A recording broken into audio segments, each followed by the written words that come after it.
Assalamualaikum warahmatullahi wabarakatuh. Salam sejahtera untuk kita semua. Bagaimana kabar Bapak Ibu, para PNS, P3K, TNI, Polri maupun pensiunan? Semoga dalam keadaan sehat walafiat, tetap semangat di dalam menjalankan aktivitasnya, dan semoga Bapak Ibu selalu sukses. Ada informasi untuk para pensiunan ya, di mana percepatan untuk penerapan fully funded ya, ini sedang dikejar, dan semoga di tahun 2025 nanti akan segera diterapkan. Nah, seperti apa ya Bapak Ibu? Mari kita simak ya informasi terakhir ya tentang upaya untuk mengubah fully funded ya. Nah, mari kita simak bersama informasi selengkapnya. Program Pak ya, yang pertama THT, yang kedua AIP. Kalau yang AIP itu skemanya masih sama dari dulu sampai sekarang, PSU Go. Artinya itu pembayaran pensiun itu di cover oleh APBN. Satu. Yang kedua THT, walaupun premi dan klaim, jadi gini, premi sama klaim itu kan masih matching. Cuman diperkirakan tahun depan itu, tahun ini 2020, itu klaim mungkin lebih besar 100 miliaran. Nah, tapi itu juga masih bisa di-cover oleh hasil investasi Asabri.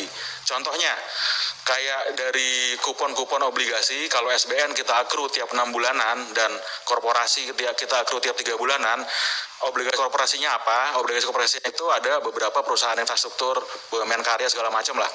Jadi itu dari hasilnya aja kita bikin proyeksi itu 2020 sekitar 194 miliar, sorry. Terus dari bunga deposito sekitar 30 miliar. Jadi paling enggak untuk kewajiban jangka pendek itu sudah tercover. Dan kita sudah bikin sensitivity analisis Pak. Paling enggak sampai 3 tahun ke depan itu untuk kewajiban jangka pendek di THT itu sudah masih aman lah gitu ya. Apalagi kalau misalnya sudah ada langkah-langkah recovery dari kedua pihak tadi itu, dan kita akan fokus pasti untuk perbaikan di sisi THT gitu Pak, karena THT itu yang paling lah, yang kejar-kejaran gitu loh. Karena juga LMPMD tadi yang manfaat polis masa depan tadi itu kita catat di buku THT. Sementara kalau AIP itu nggak ada laba ruginya, jadi cuman akumulasi iuran pensiun saja gitu. Lanjut Bud. Oh sorry, ada lagi yang halaman tadi. Nah, untuk masalah RBC, memang RBC kita itu 2019 negatif 571%. Tapi juga ini bukan menjadi apa? RBC risk based capital Pak. Ya betul. Nah tapi karena kita itu asuransi sosial, captive market, dan nggak harus jualan. Kalau harus jualan kan harus memenuhi RBC 120%. Nah kalau di sini kita nggak ada isu sebenarnya. Dan gimana untuk penyehatannya itu, untuk mencapai RBC 120% harus diperlukan peningkatan aset 7,2 triliun. Caranya gimana? Itu nanti berhubungan dengan langkah-langkah recovery kita sampai dengan tahun 2024 Pak ya. Oke. Lanjut. Ini mungkin tren kinerja portofolio investasi kita langsung kalau dilihat portofolio investasi tahun 2019 terutama di kuartal keempat tahun 2019 itu memang nilai investasi kita itu turun ambiar gitu loh. Karena memang ada beberapa saham yang tadinya ada yang saham yang tadinya 500 perak tahu-tahu sudah udah bersandar di 50 rupiah gitu Pak gitu. Tapi bedanya kita dengan tetangga sebelah adalah itu tadi sih, ada pertanggungjawaban lah. Nanti caranya gimana nanti akan kita eksplor lebih lanjut di slide berikutnya. Lanjut. Saya ambil minum Pak, izin Pak. Nah lalu untuk itunya apa aja, tadi yang pertanyaan Pak Misbakun. Jadi untuk deposito sendiri kita itu masih di THT ya 641 miliar. Terus di obligasi peraturan OJK itu kan minimal 30%. Kita lebih 25 plus 9,67 atau 35,48%. untuk obligasi negara yang yang bisa dibilang risikonya rendah sekali gitu ya. Pak, saya mau nanya, izin Pak Ketua. Tadi Bapak nyebut OJK, Pak. Enggak, saya akan nanya Pak, mau keluar klarifikasi Pak.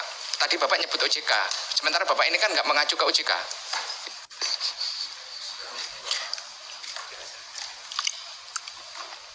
Izin Bapak, ada hubung OJK karena saya fit protes di OJK dan sampai hari ini Asabri mengiur untuk biaya Asabri per tahun 400 juta dan kami setiap bulan kita rekonsiliasi untuk cocok-cocokan. Jadi kalau di media ketua OJK mengatakan tidak, kami sesungguhnya diawasi oleh OJK, Pak. Oke, terima kasih informasinya Pak. Silakan lanjut, kami sudah dapat. Silakan. Ini informasi baru Pak Dirut, jadi silakan lanjut. Ya, makasih Pak. Saya lanjutkan Pak ya. Pimpinan, ini kalau gitu mesti diklarifikasi betul itu. Kita jangan kemudian sepotong-sepotong, maaf Pak Dirut. Kalau gitu apa isi PP 102 tahun 2015? Batasan. Jadi sebetulnya yang menjadi pertanyaan adalah pengawasan Asabri ini oleh siapa intinya? Jadi Bapak sebagai direksi, di atasnya Bapak ada siapa? Kemudian karena PP itu adalah mengecualikan, ini jelas hanya menyampaikan laporan keuangan kepada OJK. Tapi fit and proper testnya oleh OJK ini kan jadi mesti clear. Artinya isi PP itu tolong Bapak sampaikan dan istilahnya sehingga jelas. Artinya gini, tiap tahun Bapak menyampaikan laporan kepada OJK atau laporan keuangan ini Bapak sampaikan kemana? Ini mesti jelas Pak. Ini karena tadi belum dijelaskan mengenai mekanisme. Ini kan hanya direksi. Apakah kalau yang lainnya kan ada komisaris? Saya nggak tahu di sini Asabri ini apakah ada dewan pengawasnya sendiri, susunannya kayak gimana. Kemudian laporan keuangan Bapak sampaikan kemana? Sehingga dengan demikian kita paham ininya. Aneh juga karena Bapak istilahnya nggak diawasin tapi ditarik iuran. Nah ini juga tolong dijelaskan. Terima kasih Pak. Ya, terima kasih. Mungkin itu Pak Andreas mungkin nanti sekalian dijelaskan setelah ya, maksudnya mungkin setelah penjelasan ini nanti diperjelas oleh Pak Dirut ya. Jadi silakan dulu dilanjut Pak. Izin pimpinan sebentar pimpinan sebelah kanan. Pak Dirut, saya mohon mungkin dalam struktur organisasi di Asabri perlu dijelaskan secara utuh dasar-dasar daripada peraturan pemerintah apa sehingga tidak ada tumpang tindih. Bagaimana tadi kalau disampaikan bahwa laporan ke OJK, iuran ke OJK ini nanti supaya tidak tumpang tindih. Ketika menghadapi persoalan ini siapa nanti yang akan bertanggung jawab ini semoga semua akan lebih tepat dan jelas. Saya rasa sepakat dengan apa yang disampaikan oleh Pak Andreas. Terima kasih pimpinan. Ya, terima kasih. Saya kira kita kembali dulu ya. Jadi mohon kebijakan teman-teman, kita berikan dulu kesempatan. Setelah itu untuk memperdalam terkait dengan OJK juga tadi bisa kita perdalam setelah memberikan penjelasan. Silakan dulu Pak Dirut operasional ya, Dirut investasi ya. Ya, makasih Pak. Mungkin saya singkat aja Pak ya. Jadi untuk obligasi dan saham memang kita di Asabri itu tidak ada batasan-batasan POJK yang dilanggar gitu ya. Langsung yang IP but bawah. Terus nah ini juga sama.